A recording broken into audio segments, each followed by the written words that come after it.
This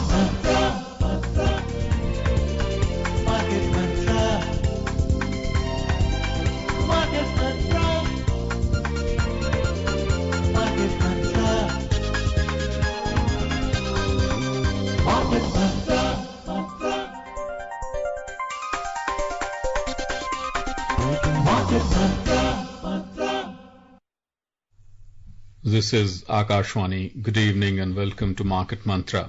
I am Nishit Kumar and with me is my co-anchor in Hindi, Nikhil Kumar. नमस्कार श्रोताओं, market मंत्रा कार्यक्रम में आप सभी का स्वागत है। स्टूडियो में आज चर्चा के लिए हमारे साथ हैं आर्थिक विशेषज्ञ उदयन रे। उदयन जी, कार्यक्रम में आपका बहुत बहुत स्वागत है और सबसे पहले नजर डालते हैं मुख्य आर्थिक समाचारों पर।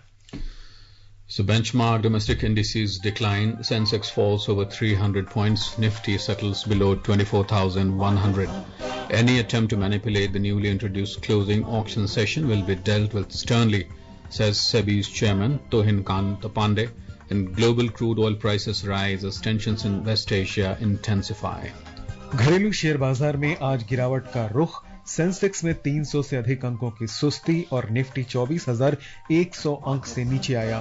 सेबी के अध्यक्ष तुहिन कांत पांडे ने कहा, हाल ही में शुरू किए गए क्लोजिंग ऑक्शन सेशन में किसी भी तरह की हेराफेरी से सख्ती से निपटा जाएगा और पश्चिम एशिया में तनाव बढ़ने से वैश्विक कच्चे तेल की कीमतों में उछाल।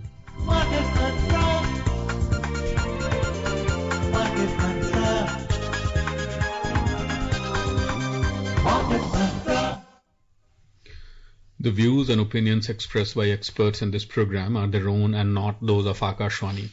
Akashwani advises its listeners to do their own research or consult a registered professional before taking any investment decision. We further advise all listeners to exercise due diligence and rely on their own judgment for taking any financial decision. घरेलू share बाजार के मुख्य सूचकांक आज गिरावट के साथ बंद हुए। सेंसेक्स 326 अंक यानी 0.42% लुढ़ककर 76,910 पर पहुंच गया। निफ्टी 77 अंक यानी 0.32% नीचे आकर 24,078 पर बंद हुआ। नेशनल स्टॉक एक्सचेंज के मिड कैप सूचकांक में आज 0.2% की गिरावट आई, जबकि स्मॉल कैप सूचकांक 0.5% नीचे आ गया। लगातार आज चौथा सत्र था जब सेंसेक्स में गिरावट देखी गई।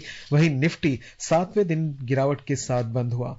पश्चिम एशिया में कूटनीतिक समाधान की उम्मीदें कम होने से निवेशकों का भरोसा कमजोर हुआ, जिसके कारण बाजार लाल निशान के साथ बंद हुआ। इससे पहले कमजोर वैश्विक संकेतों के बीच बाजार की शुरुआत बहुत सुस्त रही और पूरे सत्र के दौरान दोनों मुख्य सूचकांक दबाव में रहे और बाजार में चौतरफा बिकवाली देखी गई। The benchmark domestic equity indices ended in the negative territory today. The Sensex declined 326 points or 0.42% to close at 76,910. The Nifty lost 77 points or 0.32% to settle at 24,078. In the broader market, on the National Stock Exchange, the mid-cap 100 index dipped 0.2%, while the small-cap 100 index fell 0.5%. The Sensex extended its losing streak for the fourth consecutive session, while the Nifty closed lower for the seventh straight day as fading hopes of a diplomatic breakthrough in West Asia weighed on investor sentiment. Earlier, the markets opened on a subdued note amid weak global cues. Both the benchmark indices remained under pressure throughout the session, with broad-based selling observed across the markets. Sensex में शामिल 30 कंपनियों में से 21 के शेयरों में आज गिरावट दर्ज हुई। सबसे ज्यादा नुकसान वाली कंपनियों में पावर ग्रिड 2%, बजाज फाइनेंस और लार्सन एंड टूब्रो 1.3% और आईटीसी में 1.2% की सुस्ती आई। वहीं दूसरी तरफ एचसीएल टेक में 1.7%, एटर्नल में 1.3% और कोटक महिंद्रा बैंक में 1.2% का उछाल देखा गया। And in the sectoral indices on the Bombay Stock Exchange, 24 out of 28 sectors edged downwards. Among the top underperformers, power decreased 1.7%, capital goods slipped 1.6%, and utilities lost 1.3%. In contrast, housing finance advanced 0.6%, focused IT as well as IT rose 0.3%, and mid-small private banks eked out a marginal gain. The overall market breadth at the Bombay Stock Exchange was negative, as shares of 2,483 companies declined, 1,807 advanced, and 231 remained unchanged. अंतर banking विदेशी मुद्रा बाजार में रुपया आज $1 की तुलना में 8 पैसे कमजोर हुआ और 95 रुपए 76 पैसे पर बंद हुआ। उद्यन, एक बार फिर से कार्यक्रम में आपका बहुत बहुत स्वागत है। धन्यवाद। आज लगातार चौथा सत्र हमने देखा जब सेंसेक्स में गिरावट आई, वहीं निफ्टी भी कारोबारी 7वें दिन गिरावट के साथ लगातार बंद हुआ। क्या कारण है जो मार्केट संभल नहीं पा रहा है और क्या लगता है कि इस सप्ताह में हमें कैसे बदलाव देखने को मिल सकते हैं? देखिए, जैसे कि कई महीनों से मार्केट का जो मूड है वो मध्य पूर्व में जो संघर्ष चल रहा है और उससे जो तेल की आपूर्ति के ऊपर जो असर पड़ रहा है, जो लग रहा है उसके उन कच्चे तेलों का जो दाम, उससे जो इंडिकेशन लिया जा रहा है, संकेत लिए जा रहे हैं, उससे वो डिपेंड कर रहा है, मतलब वही इन्फ्लुएंस कर रहा है, प्रभावित कर रहा है मार्केट मूवमेंट्स को। और अगर आप देखें पूरा साल जो है ना, अगर आप निफ्टी को 50 को देखें तो वो आपके ये तकरीबन 24,000 से 24,500 पॉइंट की रेंज में वो घूम रहा है। वो जब मूड अच्छा होता है, संघर्ष के बारे में खबर तो रिलीफ मिली तो वो 500 के आसपास, 24,500 के पास। और जब ऐसी खबरें आती हैं जहां पे जैसे वो MOU हुआ था ईरान और अमेरिका के बीच में, वो उसकी मियाद पूरी हो गई, फिर कच्चे तेल के दाम बढ़ते हुए नजर आ रहे हैं, तो प्लस वैश्विक बॉन्ड मार्केट्स में एक ये कहें कि अमेरिकी बॉन्ड मार्केट्स में जो कि बहुत इन्फ्लुएंशियल है, उसका एक इफेक्ट वहां पे जो एक नेगेटिव इम्पैक्ट रहा है, जबरदस्त डाउनटर्न हुआ, उसका इफेक्ट इक्विटी मार्केट में भी हुआ है। तो ये कुछ चीजें कई बार रीइंफोर्स कर जाती हैं और उसका इन्फ्लुएंस आ रहा है। बाकी क्या कच्चे तेल के दामों से हमारे आर्थिक जो तंत्र है, सिस्टम है, उसको उस पर फर्क नहीं पड़ेगा? बिल्कुल पड़ेगा। हम ज्यादातर ओवरवेलमिंग अमाउंट तो हम लोग आयात ही करते हैं। तो जब भी ऐसी खबर आएगी, आप सबसे पहले आप देखेंगे करेंसी जो कि हमारा भारतीय रुपया है डॉलर के वनस्पत, उसके ऊपर दबाव पहले, उसके बाद ऑलमोस्ट इमीडिएटली इक्विटी मार्केट्स, और फिर आप बाकी जो दूसरे मार्केट्स है उस पर आप देख सकते हैं या असर। तो ये एक मोटा मोटी चीज है, लार्जर जो फैक्टर्स जो काम कर रहे हैं। क्या इंडिविजुअल कंपनीज के बैलेंस शीट्स और दूसरे फाइनेंशियल स्टेटमेंट्स इंपॉर्टेंट नहीं है? बिल्कुल इंपॉर्टेंट है। वो रेजिलियंस श्योर कर रहे हैं, मतलब इस चैलेंजिंग एनवायरनमेंट में वो अच्छा परफॉर्म कर रहे हैं। पर एक जो ग्रोथ चाहिए, उसके लिए जो एक पॉजिटिव एनवायरनमेंट चाहिए, वो उनको उस हद तक नहीं मिल पा रही, क्योंकि आपके कच्चे तेल जो है, पेट्रोलियम प्रोडक्ट्स जो है, वो इतना ऐसी एक मूलभूत चीज है, वहां पे आपने असर किया तो पूरे आपकी इकोनॉमी में, उसके बाद वो क्योंकि स्टॉक मार्केट को लीड इंडिकेटर बताया जाता है, वो आगे का एक इंडिकेशन देते हैं कि आगे चल के क्या होगा। तो वो चीज आप देख रहे हैं कि आगे चल के स्टॉक मार्केट्स को लगता है कि इम्पैक्ट होगा। कई बार एक्यूरेट नहीं होता, कई बार एक्यूरेट होता, कई बार सेंटिमेंट से इम्पैक्ट होता है, पर कई महीने हो गए हैं और आप इसमें आप मार्केट सेंटिमेंट को आप निगेट नहीं कर पाएंगे, क्योंकि ये इतना फंडामेंटल मूलभूत चीज है। Nifty at 24,000, Udyan, it's been a sticky note kind of a thing. If we look back, even 2 years back, it was hovering somewhere around 24,000 itself. Again, we are well into the second quarter of 26-27 fiscal now, and yet hovering around 24,000. Of course, we have the factors which is kind of driving it or not driving it. Having said that, Udyan, we saw the first quarter results has been being quite promising. If we look at the results in face of the turmoil or the uncertainties we have witnessed over the past 6 months, especially with the Middle East crisis, as you say. Now, can we say that the Middle East crisis has kind of outweighed the good results or the more than satisfactory results we saw in the Q1 FY 26-27? Yeah, I mean, it's not bad at all. I mean, if you see the numbers. But Nishit, the challenge is what the market is concerned about is how things are going to pan out in the future. So what typically, if you're investing in something today, you're spending some money. Let's use the word investing in money in buying equities or directly stock. You're buying some stocks, or you're buying units of a mutual fund or whatever market-linked product. You're buying some units. It could be anything. I mean, you could be buying units in an NPS, National Pension System. Now, what basically an investor, I mean, market sentiment is that if you are investing, do most of the people think, when do they think the investment will bear a return? And can they see that return happening? Now, if you look at it in a very simplified supply and demand, then, when you think that you will, there are two fundamental things. One is, what is the risk of that value going down or staying where it is, whatever. That's one, which is happening to the principal. And will that money grow or not? These are just the two questions. So if I were to be addressing the listeners of this program, whenever we are analyzing all this, there's so many commentaries that happen. You just need to look at these two things. Now, if the markets are hovering at a particular place and they're not going up, then these two things are at work. So you'll be able to explain almost 70 to 80% of what's going on by just focusing on these two things. So what's happening is, it's not happening to the satisfaction of most of the participants of the markets, most of the holders of the shares. It could be institutional people might be moving it, which typically tends to be the case. Domestic and foreign players, they tend to move the markets. But there are also Indian investors who are investing through our domestic mutual funds and other institutions. So those things, their sentiments are also important. So the other way of looking at it, a more positive spin, if I'm allowed to give, is that Indian investors continue to be okay with how things are with India. Otherwise, it would have really declined in a very, very big way. And mind you, the things that are making markets move up are all these AI-based companies who are producing the AI IP or the chip.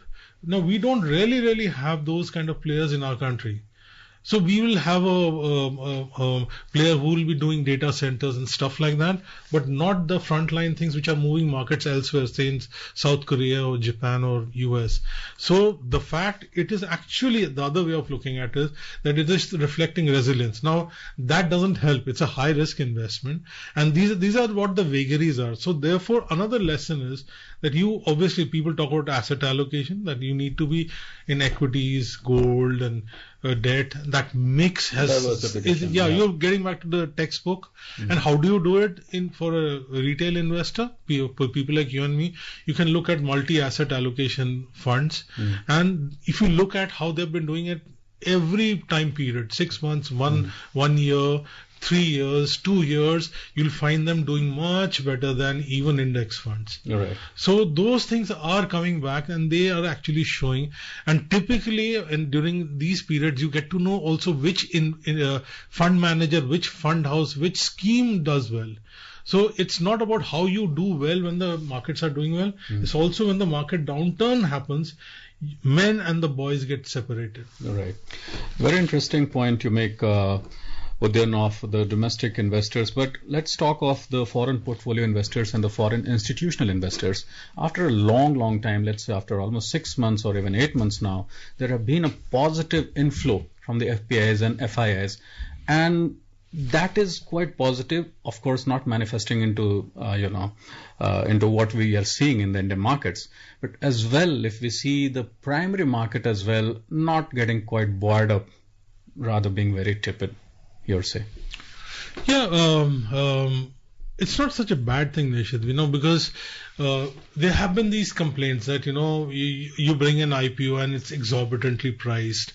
You need to keep something on the table for the smaller investors or the other investors, that these episodes are of founders and other large investors who had invested in initially of making money. That's a fair game. But in these kind of circumstances, maybe one good thing is IPOs is happening. If things were bad, IPOs wouldn't have happened.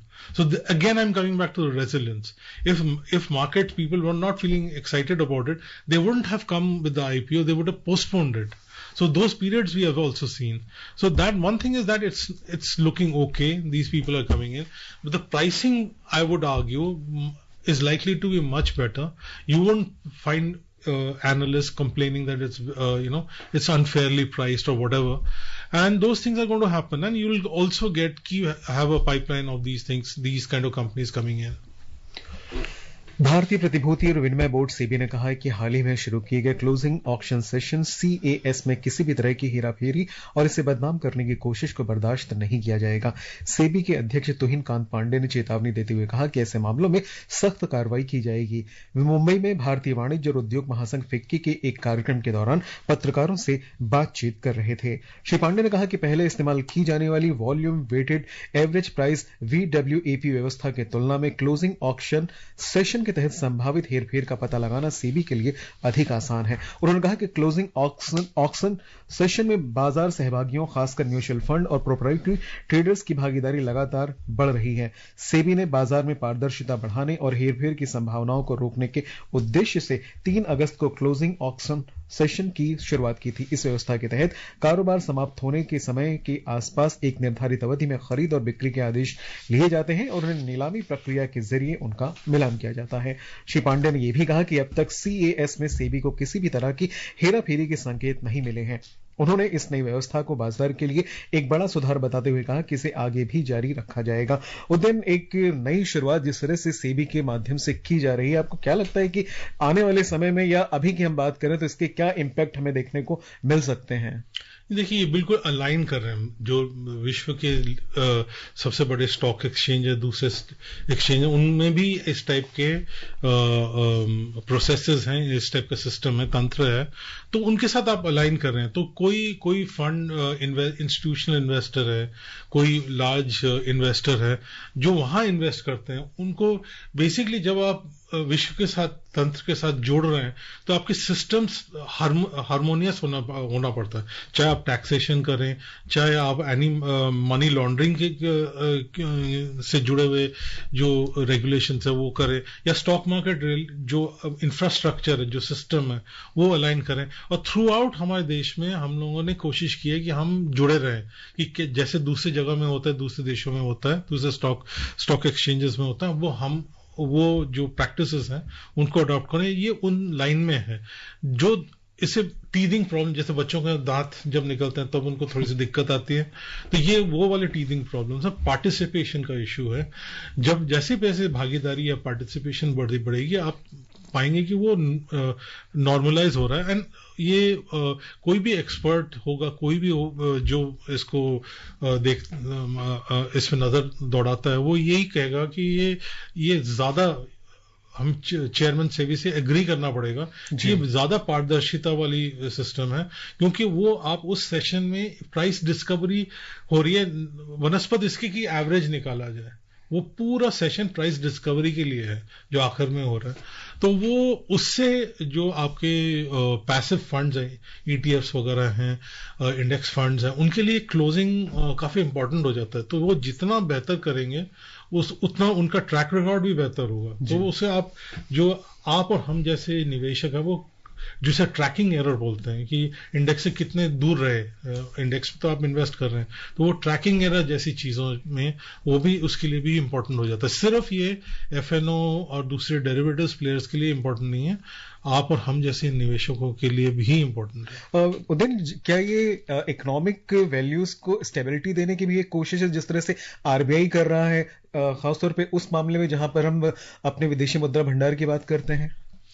नहीं, ये विश्व के जो systems हैं, जैसे हम FATCA जो money laundering के अगेंस्ट, आप देखते होंगे बैंक्स में आप फॉर्म भरना पड़ता है FATCA, वो बेसिकली मनी लॉन्ड्रिंग ना हो।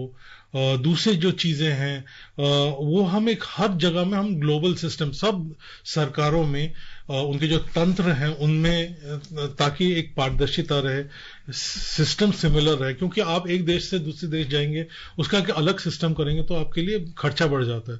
तो ये हार्मोनाइज करने की वाली बात है। आगे बढ़ते हैं। सरकार ने घरेलू पीएनजी कनेक्शन को बढ़ावा देने के लिए एक प्रोत्साहन योजना को स्वीकृति दी है।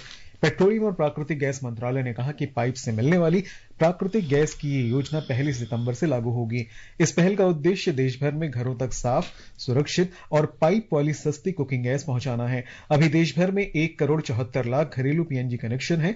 मंत्रालय ने कहा कि पाइप वाली नेचुरल गैस घरों के लिए एलपीजी सिलेंडर और खाना पकाने के पारंपरिक ईंधन की तुलना में ज्यादा सुरक्षित, साफ तथा सुविधाजनक विकल्प है।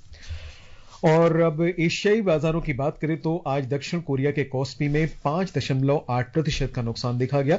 जापान का निक्केई 225 3.2% नीचे आ गया। यूरोपीय बाजारों से अंतिम समाचार मिलने तक जर्मनी का डेक्स 0.1% नीचे था और लंदन का FTSE 100 बिना किसी खास बदलाव के कारोबार कर रहा था। आर्थिक मोर्चे पर ब्रिटेन के लिए उपभोक्ता मूल्य सूचकांक पिछले महीने बढ़कर 2.9% होगा, जो जून में 2.6% था। ब्रिटेन के राष्ट्रीय सांख्यिकी कार्यालय द्वारा जारी आंकड़ों के अनुसार जुलाई में कोर महंगाई दर 2.9% रही, जो पिछले महीने के ही समान है। इस बीच इनपुट प्रोडक्शन प्राइस इंडेक्स पिछले महीने 4.9% बढ़ा, जो जून में 7.4% था। उस दिन आज दक्षिण कोरिया के बाजार में काफी गिरावट देखी गई। इसे आप किस तरह से देखते हैं? देखिए, वहां पे जैसे कि हम जानते हैं कि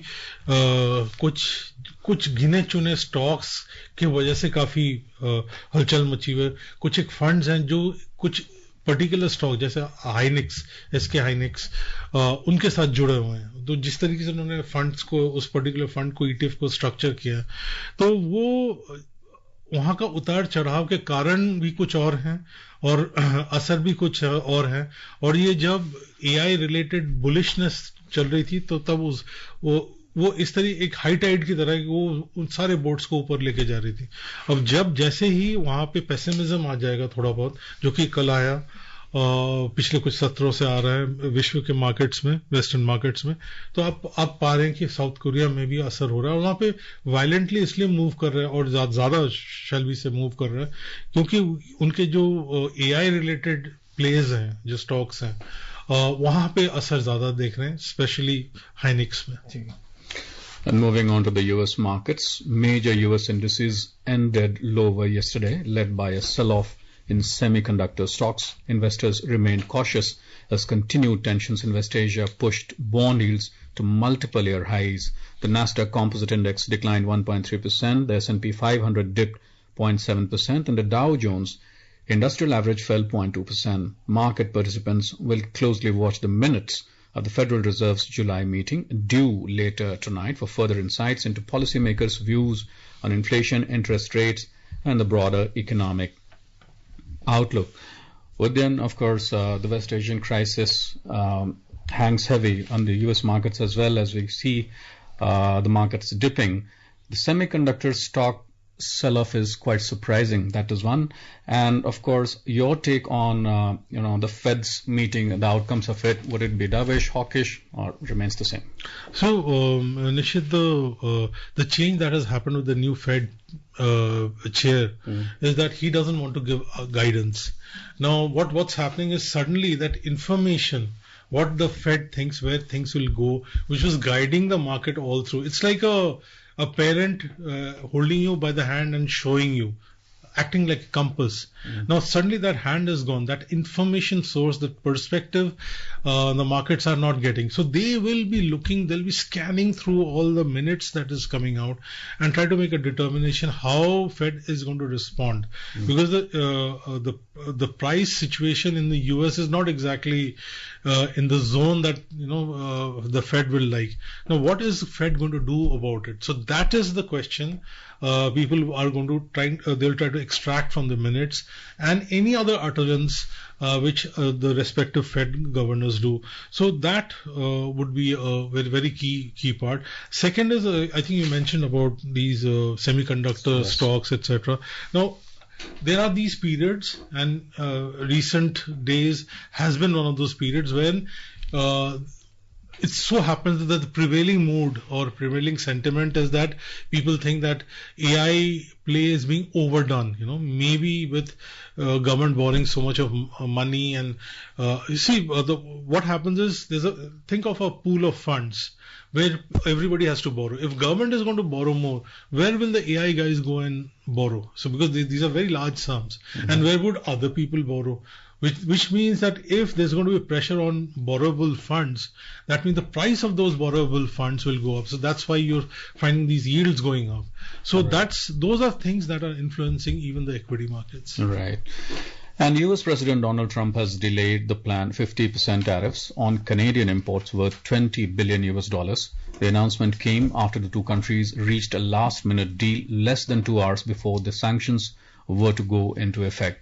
Canadian Prime Minister Mark Carney has said that the implementation of the tariffs has been postponed until the 21st of August. In a letter posted on social media post, Mr. Carney said over the last number of weeks, Canada has engaged in intensive discussions with the United States to address outstanding trade issues and deliver greater certainty and real benefits for Canadians. And continuing, the United Arab Emirates has suspended all trade, commercial exchanges and financial transactions with Iran until further notice, citing regional tensions and concerns over threats to regional and international security. UAE Foreign Ministry Communications Director Afra Al-Hameli said the decision is aimed at protecting regional stability and maintaining the integrity of the international financial system in accordance with international law and global standards. The announcement came after the UAE said its air defense systems detected 2 ballistic missiles launched from Iran towards the Gulf. However, Iranian Foreign Ministry spokesperson Ismail Baqai categorically rejected the United Arab Emirates' claim that Iran had launched a missile towards that country, calling it harmful to regional trust and security efforts. Despite that, Tehran has warned that Strait of Hormuz will remain closed until a peace agreement is reached with the United States. And moving on to crude now. The global crude oil prices rose to a 3-week high today as tensions in the West Asia intensified. Brent crude was trading 0.5% up at $91.49 per barrel in the intraday trade. West Texas Intermediate crude was trading 0.7% up at $85.50 per barrel when reports last came in. Udayan हम देख रहे हैं कि लगातार ये तीसरा सप्ताह है जब वैश्विक कच्चे तेल की कीमतों में उछाल आ रहा है. ये सोचा गया था कि शायद इतना नहीं बढ़ेगा, लेकिन लगातार बढ़ता ही जा रहा है. कोई था नजर नहीं आ रही. आपको क्या लगता है कि अब कैसी परिस्थितियां हमारे सामने और आने वाली हैं? देखिए, जब तक ये मामला सुलझ नहीं जाता, क्योंकि 1/5 मतलब 20% जो तेल है विश्व का, वो सप्लाई वहीं से निकलता है. और हमारे लिए, हमारे देश के लिए अगर देखें, वही इलाका है जो हमारे लिए सूट करता है, क्योंकि हमारे रिफाइनरीज हमारे पश्चिमी तटों में हैं, जो बड़े बड़े और आधुनिक रिफाइनरीज हैं. तो उनको वहां से सप्लाई, अगर आपूर्ति मिलती है, वहां पे काम होता है और फिर उसको भारत में या दूसरे देशों में भेजा जाता है, वो चाहिए होता है. अब दिक्कत यह, अगर आपूर्ति में प्रॉब्लम आएगी तो आप कहने को तो आप दुनिया के दूसरे कोने से तेल ला सकते हैं, पर एक तो उसमें ट्रांसपोर्टेशन की जो लागत है, इंश्योरेंस, सब चीजों में असर पड़ जाता है. दूसरा है जो तेल वहां से आ रहा है उसमें का भी खर्चा बढ़ रहा है, क्योंकि उसमें भी बीमा का खर्चा बढ़ रहा है. तो और दूसरी जगह से आप लाते हैं तो वक्त ज्यादा लगता है. तो आपका जो पूरा सिस्टम था वो डिस्टर्ब हो जाता है. ऊपर से प्रेशर बढ़ता है, आपकी करेंसी पे प्रेशर बढ़ता है रुपए के ऊपर. तो चैलेंज तो बना रहेगा जब तक, क्योंकि हमें वो आयात करना ही है और वो आप रातों रात आप ऑयल डिस्कवरी तो होगा नहीं. तो ये जरूर चैलेंज बना रहेगा और हमारे जो इकोनॉमिक ग्रोथ है उसके ऊपर एक असर तो जरूर पड़ेगा शॉर्ट टर्म में. आगे बढ़ते हैं. सोना 0.1% की मामूली गिरावट के साथ आज 1,53,868 रुपए प्रति 10 ग्राम पर था और चांदी की बात करें तो 1.7% गिरकर 2,29,225 रुपए प्रति किलोग्राम पर कारोबार कर रही थी. उद्यम जी, इस कार्यक्रम में शामिल होने के लिए और हमारे तमाम प्रश्नों का उत्तर देने के लिए, इस महत्वपूर्ण चर्चा के लिए आपका बहुत बहुत आभार, बहुत बहुत धन्यवाद. धन्यवाद. Thank you so very much, Udyan, for having joined us. And before we close, a reminder of the headlines once again. The benchmark domestic indices decline. Sensex falls over 300 points. Nifty settles below 24,100. Any attempt to manipulate the newly introduced closing auction session will be dealt with sternly, says SEBI's chairman Tuhin Kant Pandey. And global crude oil prices rise as tensions in West Asia intensify. And that's all we have in this edition of Market Mantra from the entire team here. It's goodbye. नमस्कार। इस कार्यक्रम में विशेषज्ञों द्वारा विचार उनके अपने हैं। आकाशवाणी अपने श्रोताओं को सलाह देता है कि निवेश का निर्णय करने से पहले स्वयं रिसर्च करें या किसी पंजीकृत सलाहकार से राय लें।